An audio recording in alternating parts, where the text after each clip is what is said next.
While the murder of Jamal Khashoggi has the attention of Western press, millions of Yemenis could soon starve to death as a result of the U.S.-Saudi war on the country. RT correspondent Dan Cohen is standing by in the RT America newsroom with the latest. Dan, some telling priorities when it comes to corporate coverage of Saudi's crimes we're seeing, no? You're absolutely right, Anya.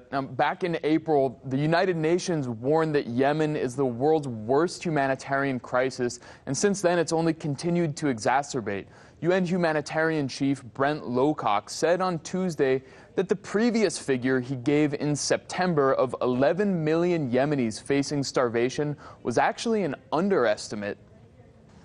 Our revised assessment, the results of new survey work and analysis, is that the total number of people facing pre-famine conditions, meaning they're entirely reliant on external aid for survival, could soon reach not 11 million, but 14 million.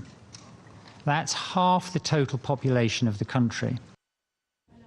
Lowcock said the famine was largely a result of fighting around Yemen's Hodeidah port. Hodeidah is considered the lifeline of the country. More than 70% of food supplies, goods, and aid flow through it. In June, the U.S.-Saudi Emirati axis launched a military assault to wrest control of Hodeidah from the Houthi rebels. They claim that Iran is supplying weapons to the Houthis, but it's an unproven allegation, and civilians have paid the price for the operation. On October 10th, at least 10 civilians were killed by an airstrike, and on August 23rd, 27 civilians, most of them children, were killed as they fled the bombardment of Hodeidah. Since the war began in 2015, as many as 50,000 Yemenis have been killed by airstrikes, but hunger and cholera have been far bigger killers.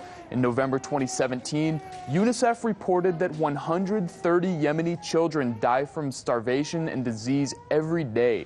It's really a mind-boggling figure that's all but certain to grow as the Saudi Emirati attack on Hodeidah port continues.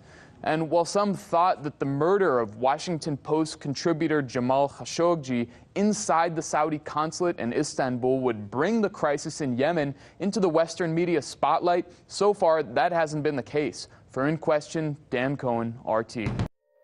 Hey YouTube, thanks for checking out our channel. We hope you enjoyed the video. We have tons of content for you just like this. For more of RT America's one-of-a-kind news and analysis, be sure to subscribe and never stop questioning more.